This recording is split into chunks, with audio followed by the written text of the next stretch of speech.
ओम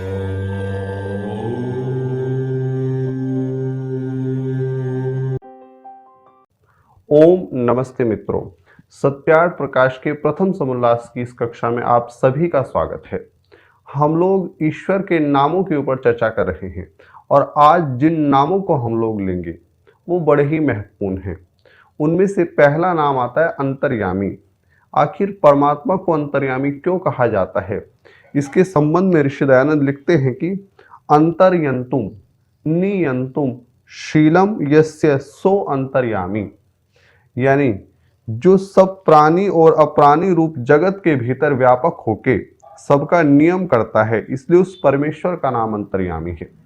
तो यहाँ पहले तो यह समझने योग्य है कि चाहे चर जगत हो, चाहे अचर हो, चाहे प्राणी रूप हो, चाहे अप्राणी रूप हो, परमात्मा सभी के भीतर व्यापक है, सभी के भीतर विद्यमान है और वह भीतर से नियम करता है। जैसे यदि कोई मनुष्य कभी कुछ गलत कार्य करने वाला होता है तो उसको भीतर से भय उत्पन्न होता है, डर लगता है, लज्जा होती है, शंका होती है। ये जो भीतर से जो विचार आते हैं यह उस परमात्मा के द्वारा ही प्रदत्त होते हैं। वहीं जब वो कुछ अच्छा करता है तो उसको अच्छा लगता है, खुशी महसूस होती है, भीतर से ऐसा लगता है जैसे किसी ने शाबाशी दे दी हो। ये जो भीतर का जो विचार है यह भी परमात्मा के द्वारा ही उत्पन्न है। इसलिए मनुष्य गलत करे तो भय, शंका, लज्जा, और जब अच्छा करता है तो उत्साह, उल्लास के जो विचार आते हैं ये भीतर से उस परमात्मा का नियमन करना ही होता है। इसी कारण से हमने उसको अंतर्यामी कहा है। अगले नाम के ऊपर विचार करते हैं। अगला नाम है धर्मराज। लिखते हैं कि यो धर्मे राजते स धर्म राजहा, यानी जो धर्म ही में प्रकाशमान और अधर्म से रहित धर्म का प्रकाश करता है, इसलिए परमेश्वर को धर्मराज कहा जाता है। अर्थात परमात्मा हमेशा धर्म करने वालों के साथ रहता है, जो अधार्मिक है उनसे हमेशा पृथक रहता है। अब धर्म का अर्थ होता है न्यायपूर्वक आचरण करना, सही सही आचरण करना ही क्या है? धर्म है। तो जो सही कार्य करने वाले हैं, सही व्यवहार करने वाले हैं, सही आचरण करने वाले हैं, उनका परमात्मा सहायक है।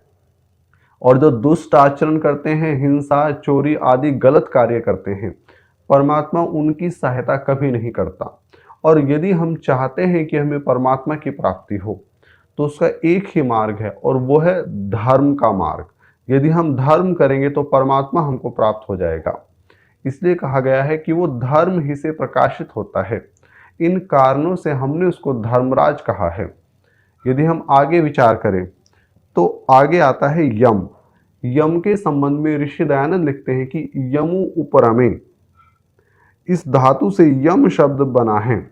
यह सर्वान प्राणिनो नियच्छति स यमः, जो सब प्राणियों के कर्मफल देने की व्यवस्था करता है तथा सब अन्यायों से पृथक है, इसलिए उसको यम कहते हैं। समझिएगा, परमात्मा कर्मों के फल देने वाला है। जीव कर्म करता है परंतु उसके फल ईश्वर द्वारा उसको दिए जाते हैं। दूसरा, ईश्वर अन्यायी नहीं है, यानी जो मनुष्य ही क्यों ना हो, यदि वह अन्याय नहीं है तो ही वह दूसरों के साथ न्याय कर सकता है। इसी प्रकार परमात्मा सभी अन्यायों से पृथक है।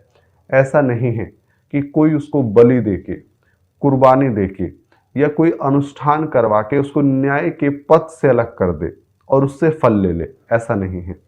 परमात्मा ठीक ठीक न्याय करने वाला है, वह अन्यायों में कभी पड़ता ही नहीं है। जो जैसा करता है उसको वैसा ही वह फल देता है। इसी कारण से हमने उसको यम नाम दिया है। यमराज कोई अन्य नहीं है, वह परमात्मा ही यमराज है। वह सभी को उनके कर्मों का ठीक ठीक फल देने वाला है। वह किसी गुरु की, किसी ईश्वर की, किसी भगवान की, किसी देव की, जो हमने तथाकथित बनाए हुए हैं, उनकी सिफारिशें नहीं चलती। वह परमात्मा स्वयं न्याय करने वाला है, किसी की नहीं सुनता। जो सही है उसको ही करने वाला है, इसलिए उसको हमने यम नाम दिया है। उसके आगे उसको हम लोग भगवान कहते हैं। इसका अर्थ ऋषि दयानंद करते हैं कि भज सेवायाम, इस धातु से भग, इससे मतु प्रत्यय करने से भगवान शब्द सिद्ध होता है। भगः सकल ऐश्वर्यम सेवनम व विद्यते यस्य स भगवान।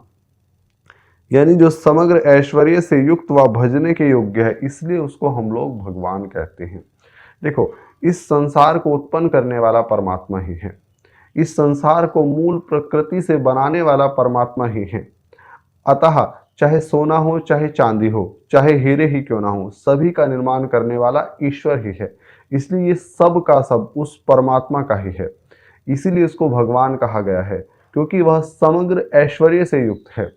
और उसकी विशेषता क्या है? वह इन सब को मनुष्यों को देने वाला है।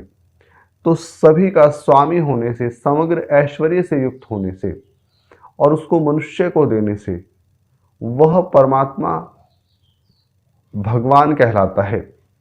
यदि मैं परमात्मा के अगले नाम के ऊपर चर्चा करूं तो वह है मनु। मनु का अर्थ ऋषि दयानंद करते हैं कि मन जाने, इस धातु से मनु शब्द बना है। यो मन्यते स मनुहु, जो मनन अर्थात विज्ञानशील और मानने योग्य है, इसलिए ईश्वर का नाम मनु है।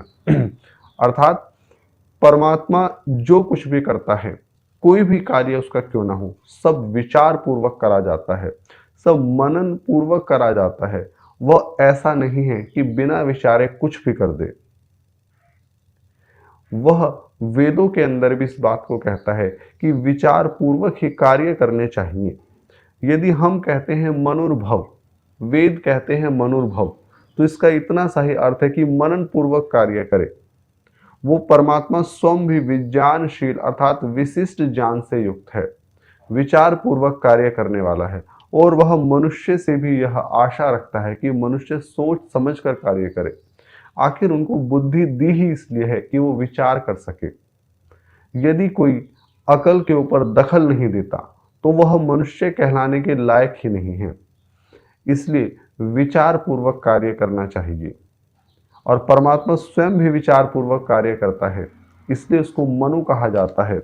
अब एक नाम के ऊपर और चर्चा करते हैं, जो है पुरुष।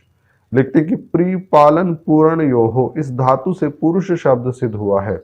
यह स्वव्याप्त्या चराचरम जगत प्रणाति पूर्यति व स पुरुषः, जो सब जगत में पूर्ण हो रहा है, इसलिए उस परमात्मा का नाम पुरुष है। इस संसार को एक पूरी समझा जाए अर्थात नगरी समझा जाए तो परमात्मा इस सारी नगरी के भीतर व्यापक है, इसलिए उसको पुरुष कहा जाता है। कोई भी स्थान ऐसा नहीं है जहां परमात्मा न हो, कोई भी समय ऐसा नहीं है जिस समय परमात्मा ना हो। यानी परमात्मा प्रत्येक स्थान पर प्रत्येक समय विद्यमान है, इसीलिए हमने उसको पुरुष नाम दिया है। और ऐसा जो पुरुष है, हम सभी को उसको नमन करना चाहिए। तो आज मैंने परमात्मा के कुछ नामों के ऊपर आपसे चर्चा करी है, जिनमें अंतर्यामी, यम, मनु, पुरुष आदि कुछ नाम आए हैं। यदि आपको हमारा वीडियो अच्छा लगता है तो आप इस चैनल को सब्सक्राइब कर लीजिएगा, वीडियो को लाइक कर दीजिएगा और बेल आइकन को प्रेस कर दीजिएगा। और ऐसा ही हमारा फेसबुक के ऊपर एक पेज भी है जिसका नाम है वैदिक सूक्ति। वहाँ प्रायः हम लोग रील डालते हैं, तो आप उसको जाकर भी फॉलो कर लीजिएगा। आपने इस वीडियो को देखा, उसके लिए आप सबका हृदय से धन्यवाद।